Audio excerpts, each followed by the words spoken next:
Good evening, everyone. I am Srishti Yadav.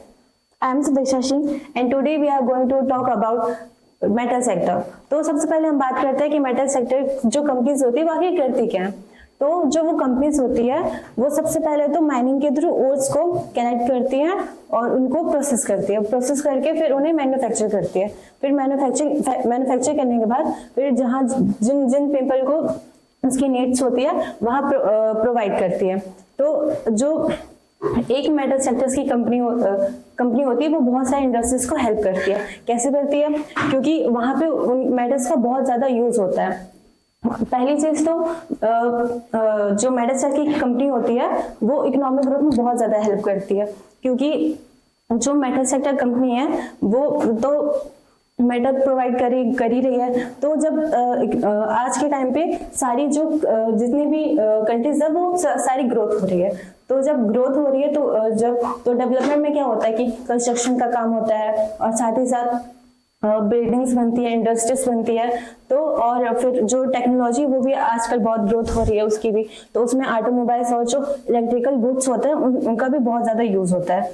तो उस पर भी जितने भी मेटल्स होते हैं उनका बहुत ज्यादा यूज हो रहा है। और डिफेंस सेक्टर में भी स्टील, एल्यूमिनियम, कॉपर ये सब का बहुत यूज होता है, जिसके कारण जो मेटल सेक्टर कंपनीज है वो बहुत ज्यादा एक्सपेंड है। तो ये इसमें जो मेटल सेक्टर कंपनीज होती है वो इकोनॉमिक ग्रोथ में बहुत ज्यादा हेल्प करती है। और फिर अब जब इकोनॉमिक ग्रोथ में हेल्प कर रही है तो उसकी जो डिमांड है मेटल्स की वो बहुत ज्यादा हाई है। अब डिमांड बहुत ज्यादा हाई है तो उसके प्रोडक्शन भी हाई है। प्रोडक्शन हाई है तो उसके लिए एम्प्लॉयज चाहिए तो जो लोगों की जॉब्स बढ़ रही है। अब लोगों की जॉब्स बढ़ रही है तो उसके लिए उनकी इनकम भी बढ़ रही है। इनकम बढ़ रही है तो लोगों के पास पैसे आ रहे हैं। अब जब पैसे आ रहे हैं लोगों के पास तो वो उन पैसे को मार्केट में इन्वेस्ट कर रहे हैं, स्पेंड कर रहे हैं। तो जिसके कारण जो उस कंट्री की जीडीपी है वो भी इंक्रीज हो रही है। तो आगे ये मेटल सेक्टर कंपनीज में कौन कौन सी कंपनीज आती है उसके बारे में सुदीक्षा बताएगी। तो जैसे श्रीषि ने आपको बताया मेटल के बारे में, अब मैं बताना चाहूंगी कि मेटल सेक्टर कंपनी में मतलब कौन कौन सी कंपनी आते हैं।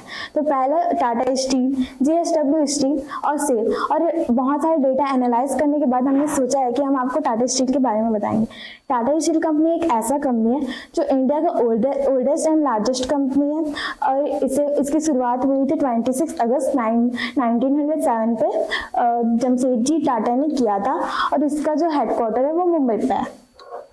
मुंबई में इसलिए क्योंकि जो मुंबई है उसे नेचुरल पोर्ट के नाम से जाना जाता है, क्योंकि वहां से इजिली इंपोर्ट और एक्सपोर्ट वगैरह आसानी से हो जाता है।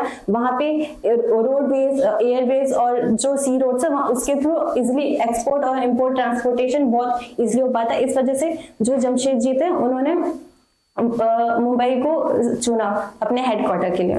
और इसका जो मेन प्लांट है वो जमशेदपुर पे है और उड़ीसा पे है। जमशेदपुर मतलब इंडिया में सबसे पहले इसका जो प्लांट था वो जमशेदपुर में था और अभी भी वहाँ पे मतलब मेन ही है जमशेदपुर और सबसे बड़ा है। उड़ीसा में अभी नया नया खुला हुआ है और वहाँ पे सबसे बड़ा है। और जैसे कि नाम है टाटा स्टील। टाटा स्टील इसका नाम इसलिए पड़ा क्योंकि जो इसके जो फाउंडर हैं जैसे जमशेदजी टाटा, इसका मतलब उसमें इनका सरनेम ही टाटा था। इस वजह से उन्होंने सोचा कि अब अपनी कंपनी का टाटा स्टील रखें। और इसकी जो नेट प्रॉफिट है वो लगभग 3,420 है। इसकी जो इबिटा है वो 25,802 CR है। तो सृष्टि इसके आगे बताएंगी। जो कंपनी है वो अपने उसके की प्रोडक्ट्स क्या है, तो उसकी की प्रोडक्ट्स है फ्लैट स्टील। उसमें क्या आते हैं कोर्स सेट्स और भी जैसे कि लॉन्ग स्टील आता है, फिर केमिकल, सीमेंट, जिसमें कि सीमेंट और पावर, ये सब बहुत सारे मतलब ऐसे प्रोडक्ट्स हैं जो कि इसके की प्रोडक्ट्स हैं। तो और ये जो कंपनी है वो बहुत सारी कंट्रीज में भी अपने सामान एक्सपोर्ट करती है। कहाँ करती है? यूरोप हो गया, फिर मिडिल स्टेट हो गया और साउथ ईस्ट एशिया हो गया और ऐसे बहुत सारे अदर रीजन है जहाँ पे ये अपने प्रोडक्ट्स एक्सपोर्ट करती है। इन्वेस्ट करने के लिए हमें बहुत सारा डेटा एनालाइज करना पड़ता है, जैसे कि रेवेन्यू जो कि इसका है 2.18 ट्रिलियन।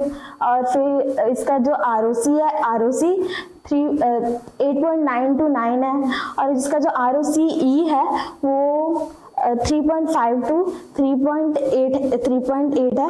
और ये कंपनी ने अपने नेट जीरो इमिशन में वर्क किया, मतलब टारगेट रखा है कि 2045 तक नेट जीरो इमिशन हो। नेट जीरो इमिशन ये होता है कि बिना इन्वायरमेंट को हार्मफुल करे स्टील ये सब बनाना।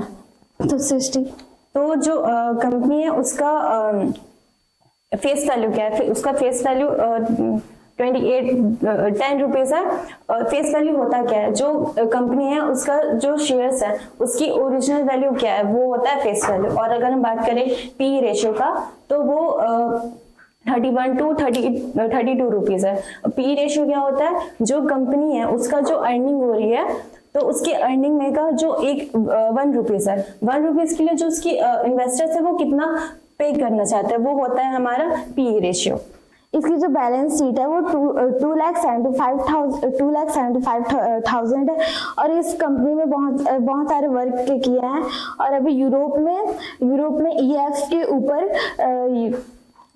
इन्वेस्ट किया गया है। और इंडिया में इस नेट स्टील रिसाइकल और ग्रीन टेक्नोलॉजी पे यूज किया गया है। तो सृष्टि, इन्वेस्ट हमें इस कंपनी में करना चाहिए या नहीं करना चाहिए? हाँ, करना चाहिए, ऑफ कोर्स करना चाहिए। जो लोग हैं जो इस पे लॉन्ग टर्म के लिए इन्वेस्ट कर सकते हैं, स्टेबल रह सकते हैं, और जो लोग जिनके पास इसकी रिस्क टॉलरेंस है, वो ऐसे लोग इसमें इन्वेस्ट कर सकते हैं।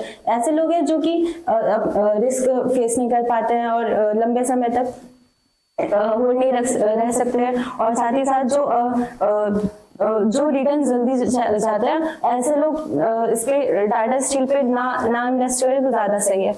अगर हम बात करें इसकी 5 इयर्स की, तो 5 इयर्स में इसने 2024 में इसने डाउनफॉल फेस किया था। क्यों किया था? क्योंकि उस टाइम पे जो चाइना थी उसने अपने स्टील के जो प्रोडक्ट्स है वो चीप रेट्स में अदर कंट्रीज पे एक्सपोर्ट करना शुरू कर दिए थे, जिसके कारण जो लोग थे वो चीप रेट को देख के चाइना की तरफ अट्रैक्ट हो रहे। तो जो इंडिया की गवर्नमेंट थी उसने क्या किया था, जो चीप रेट्स के इंपोर्टेड प्रोडक्ट्स थे स्टील के, उस पे उसने टैक्स लगाने शुरू कर दिए, जिसके कारण जो कंट्रीज थी कंपनीज थी इंडिया की, उसने उससे उसको हेल्प मिल सकी थी। और ना ही सिर्फ टाटा स्टील ने, अदर जो कंपनीज थी उसने भी उस टाइम पे डाउनफॉल फेस किया था। फिर धीरे धीरे करके गवर्नमेंट के थ्रू और बहुत सारी चीजों के थ्रू वापस उसने अपना कम बैक किया। और इसके डिविडेंड का बात करें तो 3.60 पर एनम है। और फिर इसकी बात करें तो ये एशिया में, मतलब सबसे पहले एशिया में इंडिया पे ही खुला था, इस्टेब्लिश हुआ था ये कंपनी का। तो आज हो गया हमारा इतना ही। अगर आपको कुछ क्वेश्चन पूछना है तो आप पूछ सकते हैं।